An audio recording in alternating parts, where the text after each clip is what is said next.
unimaginable. My son Alex always had an active imagination. From jumping up and down on the couch thinking he's walking on the moon, to standing on a pool inflatable thinking he's a pirate on the open sea, he never knew a boring moment. Which is why when he turned 6, I took him to the one place where his imagination could roam land. Imagination Land was a traveling carnival that really only visited small towns and didn't get much national attention, but it was still fun whenever it came. When I heard it was coming to town, I knew I had to take him. The day came and when we parked the car, I couldn't wait to see how he would react.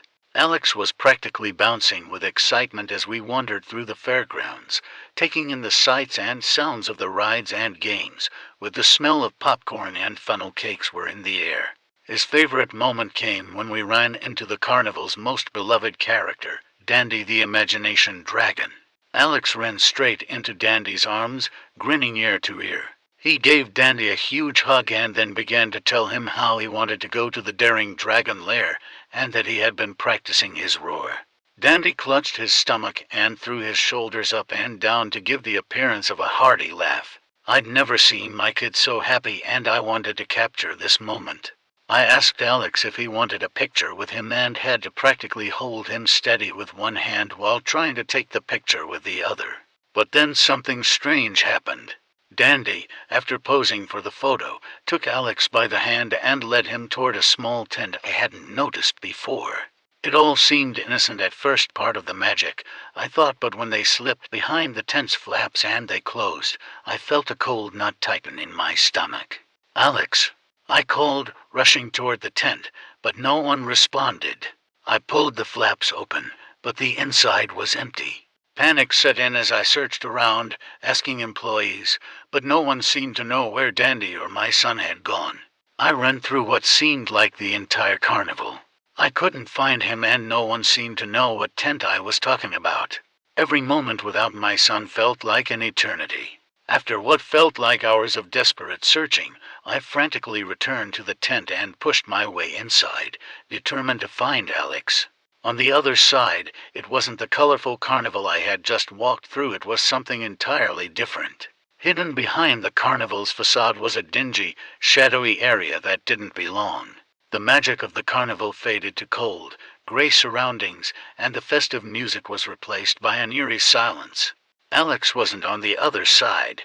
I ran out the back. I started running, my footsteps echoing through the narrow paths between tents and trailers, my heart pounding in my chest. The more I searched, the stranger everything felt. I heard distant sounds like whispers and giggles, but whenever I followed, I found only emptiness, as though the carnival was shifting around me. When I got to the point where my lungs were screaming and my legs were burning, I came upon a hidden area tucked behind some trailers. It didn't look like part of the carnival at all. I pushed through a tent that had Imaginato written on the sides of the tent, hoping beyond hope that it would lead me to Alex. He had to be in there. He must be in there, I thought. But what I found was more disturbing than I could have imagined. Inside, children sat in rows of chairs, their faces vacant and glassy-eyed. They wore helmets with tubes coming out of every single part of it. They were leaned back as if in a trance. Above them, giant monitors showed what looked to be swirling colors in all sorts of shapes, dancing around. When I looked back down at all the kids, I saw Dandy watching over them like a sinister guardian. He was checking the tubes and monitors like some kind of doctor. I then laid eyes on Alex. He was slumped in one of the chairs, his eyes half open, staring at nothing. I felt a surge of anger and fear as I ran towards him, but I didn't see that Dandy had snuck around the other side. He raised his hand, and the very last second before I fell to the ground I saw that he had a pipe in his hand that made solid contact with my face. I dropped like a bag of rocks thrown into the sea. I tried to get up, but Dandy hit me again.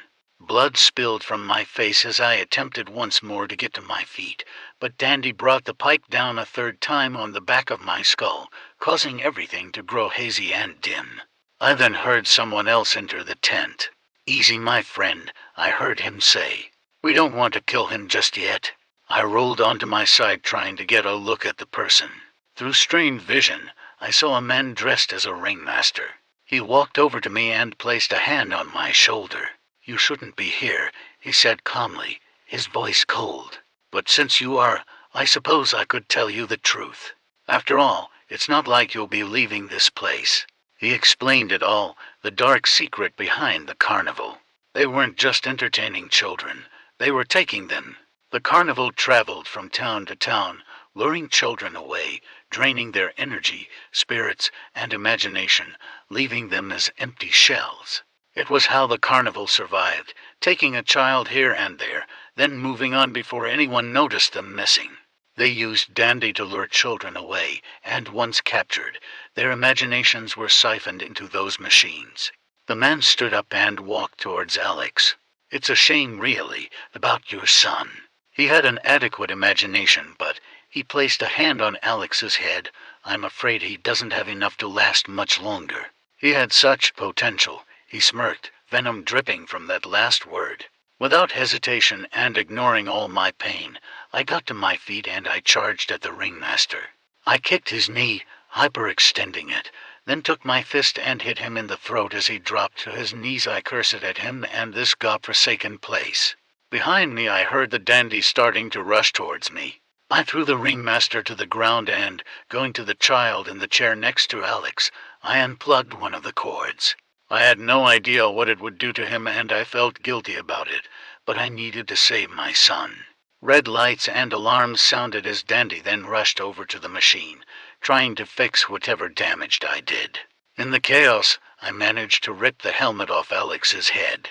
His eyes flickered, and he blinked, coming back to himself. "Come on, buddy. We're leaving," I said as I scooped him up and ran, weaving between tents and trailers, hiding when I heard footsteps behind me. Once we got back to the main area of the carnival, I screamed for help, but no one did. They saw me and my bloody face, my son and his pale skin, and avoided us. I ran up to employees who just backed away and told us to leave. No one would help. My son needed to leave this place. I needed to leave this place. Holding on to Alex, I started to run again. The carnival seemed endless, but eventually, we found an exit. We got back to our car and I sped us home. When we got home, I tried to report what I had seen, but no one believed me. It sounded insane even to me, but I knew the truth. That traveling carnival wasn't just about fun and games. And as I look at Alex now, safe and smiling again, I realized I had almost lost him to something far darker. I realized I had almost lost him to that darkness. The very light that made him so special to me was almost stolen from him. I was lucky enough to have been able to find him and save him, but I also know that many other children have not been so lucky. And I know, wherever the carnival goes next, please don't go, because more children might not be so lucky.